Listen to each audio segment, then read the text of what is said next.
السلام علیکم ورحمۃ اللہ وبرکاتہ۔ امید ہے کہ تمام احباب خیر و عافیت سے ہوں گے۔ اللہ تعالیٰ سب کو اپنے حفظ و امان میں رکھے۔ ہمارے ایک دوست نے سوال کیا ہے کہ میری کلاس شعبہ حفظ جو ہے وہ تقریباً مکمل طور پر بچے جو ہیں وہ منزل بھول چکے ہیں، یہاں تک کہ بچے 0/0 تقریباً کافی حد تک ہو چکے ہیں۔ تو سب سے پہلی بات تو یہ ہے کہ دیکھیں 20-25 بچوں کی کلاس ہے۔ اب ان 20-25 بچوں میں سے چلو 2 بچے، 4 بچے، 5 بچے کمزور ہیں، نہیں پڑھتے، توجہ نہیں کرتے، ان کے متعلق استاد بھی فکر مند ہوتا ہے، سوچتا ہے، لیکن پوری کی پوری کلاس منزل بھول چکی ہے، پوری کی پوری کلاس 0/0 ہو چکی ہے۔ اس کی کیا وجہ ہے؟ اس کے اندر یہ ہے، سب سے پہلے تو استاد کو چاہیے کہ اپنی نظر دوڑائے، تلاش کرے کہ آخر وجہ کیا ہے۔ 1 نہیں، 2 نہیں، 3 نہیں، 4 نہیں، 5 نہیں، پوری کی پوری کلاس تباہ و برباد ہو رہی ہے، آخر اس کی وجہ کیا ہے؟ دیکھیے، انسان کوئی کام بھی کرے، اس میں جب نقصان ہونا شروع ہو یا کوئی کمی کوتاہی آنی شروع ہو تو اس کے پیچھے کوئی نہ کوئی وجہ ہوتی ہے۔ دنیا کا کاروبار ہو یا کوئی دین کا معاملہ ہو، جب انسان ایک روٹین کے ساتھ چل رہا ہے، چلتے چلتے کام رک رہا ہے، کام جو ہے وہ تباہی کی طرف جا رہا ہے، نقصان کی طرف جا رہا ہے، تو سب سے پہلے چاہیے کہ اپنی نظر دوڑائیں، آخر میرا چلتا ہوا کام کیوں رک گیا، آخر کیا وجہ ہے جس کی وجہ سے یہ میرے کام کے اندر کمزوری آنا شروع ہو گئی۔ تو سب سے پہلی جو ہے نا گزارش یہ ہے کہ آپ اپنے کام کے اوپر نظر دوڑائیں، وہ وجہ تلاش کریں، کیا وجہ ہے جس کی وجہ سے پوری کی پوری کلاس تباہی کی طرف جا رہی ہے۔ پہلے اس وجہ کو تلاش کریں اور پھر اس وجہ کے اوپر سوچ و بچار کریں، اس وجہ کو کنٹرول کرنے کی کوشش کریں، پھر جا کر کے آپ کا نظام چلے گا۔ اب دیکھیں، آپ کو ترتیب بتا دیتے ہیں کہ آپ نے اس ترتیب کے ساتھ بچوں کو لے کر کے چلنا ہے۔ آپ اس طرح سے منظریات کروائیں، آپ بھی کوشش کریں گے، آپ بھی محنت کریں گے، لیکن جو سبب ہے اس نقصان کا، اس جو ہے نا نقصان کا جو سبب ہے، جب تک اس سبب کو تلاش نہیں کرو گے اور اس کے اوپر کنٹرول نہیں کرو گے تو آپ کا نظام کبھی بھی نہیں چل سکتا، کسی صورت میں بھی نہیں چل سکتا۔ ہمارے بہت سارے اساتذہ کرام مشاورت کرتے ہیں، الحمدللہ بڑے سینئر اساتذہ کرام ہیں، وہ جو ہے نا اپنے اپنے انداز کے اندر مشورہ دیتے ہیں، اور بعد میں بہت سارے اساتذہ کرام جو ہیں ان کے مجھے پرسنلی طور پر فون آئے، وہ مجھے کہتے ہیں کہ قاری صاحب آپ نے وہ طریقہ بتایا تھا، فلاں قاری صاحب نے طریقہ بتایا تھا، ہم نے عمل کیا لیکن ہم سے وہ کام نہیں چل رہا۔ بھئی کام کیسے چلے گا جب تک آپ اس وجہ کو تلاش نہیں کریں گے، جس وجہ سے، جس جو ہے نا معاملے کی وجہ سے آپ کا یہ نقصان ہو رہا ہے، جب تک آپ اس چیز کو تلاش نہیں کرو گے اور اس کے اوپر کنٹرول نہیں کرو گے تو آپ کا نظام کیسے چل سکتا ہے؟ اب اس کے اوپر میں مثال دیتا ہوں۔ آپ مشورہ کرتے ہیں، ایک قاری صاحب آپ کو پوری ترتیب بنا کے دے دیتے ہیں، لیکن آپ کی کلاس کا ایک معاملہ ہے، وہ معاملہ کیا ہے کہ کلاس آپ کے کنٹرول میں نہیں ہے۔ جو یاد کرنے کا ٹائم ہے اس ٹائم کے اندر بچوں کی توجہ نہیں ہے۔ استاد بچوں کو کیا کہتا ہے؟ بھائی پڑھو، آواز سے پڑھو، زور سے پڑھو، بار بار وہ تپائی بجا رہا ہے، جو ہے نا بار بار آوازیں دے رہا ہے، بھائی پڑھو نا، آواز سے کیوں نہیں پڑھ رہے؟ آپ کی آواز نہیں آ رہی، زور سے پڑھیں۔ آپ کے کہنے پہ بچے پڑھیں گے؟ نہیں پڑھیں گے، سوال ہی نہیں پیدا ہوتا۔ تو دیکھیں، یہ ایک وجہ ہے۔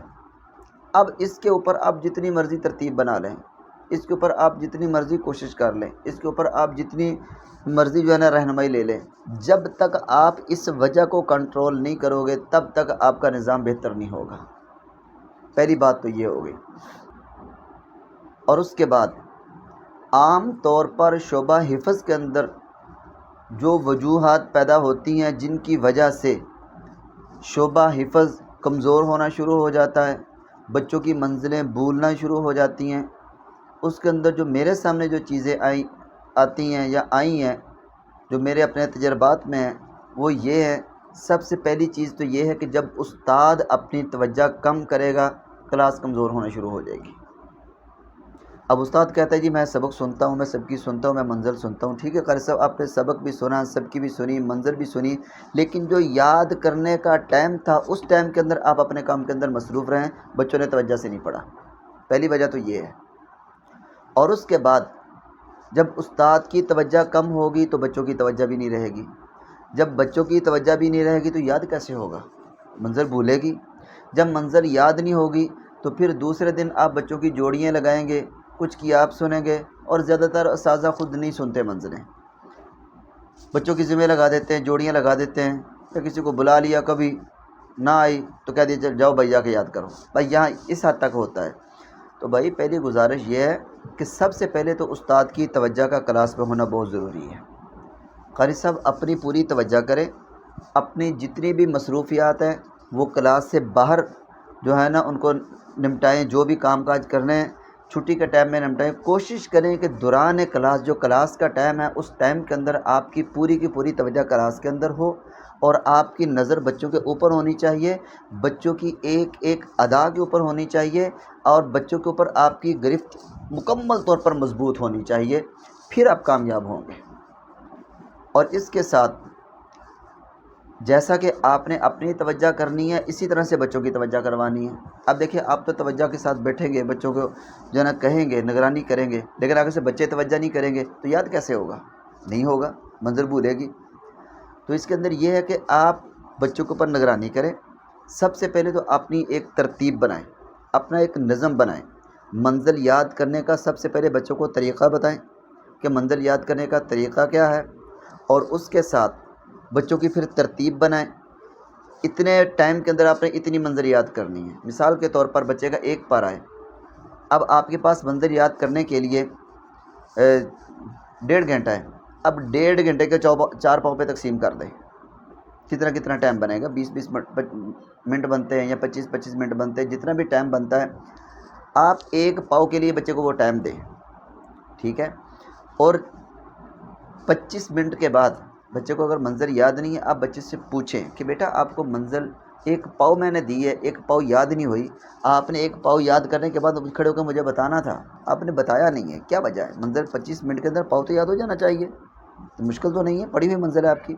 آپ اس طرح سے بچوں سے بار بار سوال کریں گے، بچوں کے اندر فکر پیدا ہوگی، بچوں کے اندر لگن پیدا ہوگی، بچوں کے اندر شوق پیدا ہوگا، بچوں کے اندر جذبہ آئے گا، بچے یاد کرنے پہ مجبور ہو جائیں گے۔ آپ اس طرح سے بچوں کی گرفت کریں۔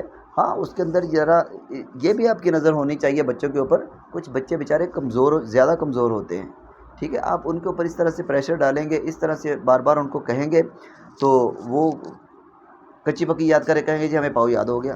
پھر اس کا طریقہ کار کیا ہے؟ آپ وقتاً فوقتاً بچوں کا جائزہ لیں۔ مثال کے طور پر ایک بچے نے کہہ دیا کھڑے ہو کر سر جی میرا ایک پاؤ یاد ہو گیا، اپنے آ جاؤ میرے پاس، بیچ میں سے ایک رکوع سن لیں، وہیں سے آپ کو اندازہ ہو جائے گا اس نے یاد کیا یا نہیں کیا، کس طرح سے کیا۔ تو سب سے پہلے بچوں کی گرفت مضبوط کریں، سب سے پہلے استاد صاحب اپنی پوری توجہ کریں، اس کے بعد بچوں کی گرفت مضبوط کریں، اس کے بعد بچوں کا طریقہ کار ان کو بتائیں منزل یاد کرنے کا، اس کے بعد بچوں کا ٹائم ٹیبل بنائیں، کتنے ٹائم کے اندر منزل یاد کرنی ہے، اور ہر بچے کو اپنی نظر کے سامنے رکھیں، کون سا بچہ کتنے ٹائم کے اندر کتنی منزل یاد کر سکتا ہے۔ آپ اگر استاد ہیں، اللہ تعالیٰ نے صلاحیت دی ہے، اب کلاس پہ بیٹھے ہیں، اپنی طرح تو اندازہ لگا سکتے ہیں بیٹھ کر۔ تو سب سے پہلی جو مین چیز ہے وہ بچوں کی توجہ، استاد کی توجہ اور یہ نظم و ضبط، اس طرح سے آپ اپنے جو ہے نا یاد کرنے کے ٹائم کو اس طرح سے نبھائیں، اس طرح سے اپنے کام کو مضبوط کریں، اور انشاءاللہ بچوں کی منزل یاد ہونا شروع ہو جائے گی۔ ایک چیز یہ ہوگی، اور اس کے ساتھ ساتھ جو بچوں کے سنانے کا ٹائم ہے اس ٹائم کے اندر بھی آپ نے الرٹ ہو کر کے بیٹھنا ہے، آپ کی ذرا سی بھی توجہ ادھر ادھر نہیں جانی چاہیے۔ آپ کی ایک مرتبہ توجہ جو ہے نا ادھر ادھر ہو گئی، بچوں کا رجحان تھوڑا سا بھی ایک مرتبہ ادھر ادھر ہو گیا، پھر آپ دوبارہ جتنی مرضی کوشش کر لیں بچوں کی سستی کبھی بھی نہیں ختم ہوگی، ٹھیک ہے؟ تو آپ نے سنانے کے ٹائم کے اندر خود کو مضبوط کر کے بیٹھانا ہے، اور اسی طرح سے آپ نے اپنی پوری نظر رکھنی ہے اور کوشش کرنی ہے۔ سبکی کا ٹائم ہے، آپ سبکی کے ٹائم کے اندر کتنے بچوں کی سبکی خود سن سکتے ہیں، اپنی ایک روٹین بنا لیں کہ آج میں نے اتنی بچوں کی سبکی سننی ہے اور فلاں فلاں بچے کی سننی ہے، ٹھیک ہے۔ اور اسی طرح سے منزل کی ترتیب بنائیں، منزل کے ٹائم کے اندر ایک بچے کی سن سکتے ہیں آپ، 2 بچوں کی سن سکتے ہیں، 3 بچوں کی سن سکتے ہیں، کتنے بچوں کی منزل سن سکتے ہیں، تو آپ نے 3 بچوں کی منزل خود سننی ہے اور ہر حال میں سننی ہے، اور کسی کو بتانا نہیں ہے کہ کل کو میں نے آپ کی منزل سنی ہے۔ اب جب ان کو کہہ دیں گے تو دوسرے بچے کہیں گے لو جی قاری صاحب نے دن کی سننی ہے، ہماری تو نہیں سننی نا، وہ آزاد ہو جائیں گے۔ نہیں، آپ نے بچوں کو کہہ دینا ہے بھائی 3 بچوں کی صبح منزل سنی جائے گی، ہر بچہ اپنے طور پر تیار رہے گا، صبح وہ کسی کو بلا لے، ہر بچہ اپنے طور پر تیاری کرے گا، ٹھیک ہے۔ تو آپ یہ کام کریں گے کہ بچوں کی منزل روزانہ خود سنیں گے جتنے بچوں کی آپ سن سکتے ہیں، اور اس کے بعد جو بچوں کی منظر یاد کرنے کا ٹائم ہے، اس ٹائم کے اندر بچے اپنی منظر یاد کریں گے۔ تقریباً آپ اس وقت فارغ ہوں گے کیونکہ بچے اپنا کام کر رہے ہوں گے۔ آپ اس ٹائم کے اندر ایک ایک بچے کو بلائیں، ٹھیک ہے، بقایا بچے اپنی منظر یاد کریں، ایک ایک بچے کو بلائیں اور ان کا جائزہ لیں، روزانہ جائزہ لیں۔ آپ جائزے کا ناغہ نہیں ہونا چاہیے، ہر پارے میں سے 2 رکوع تو کم از کم آپ جو ہے نا سنیں گے۔ تو جب آپ اس طرح سے اپنی گرفت کو مضبوط کریں گے اور اس طرح سے اپنا کنٹرول مضبوط کریں گے اور اس طرح سے آپ کلاس کو چلائیں گے تو مجھے نہیں لگتا کہ بچوں کی منزل کمزور ہوگی، بچوں کی منزل کمزور نہیں ہو سکتی، یاد ہوگی انشاءاللہ العزیز۔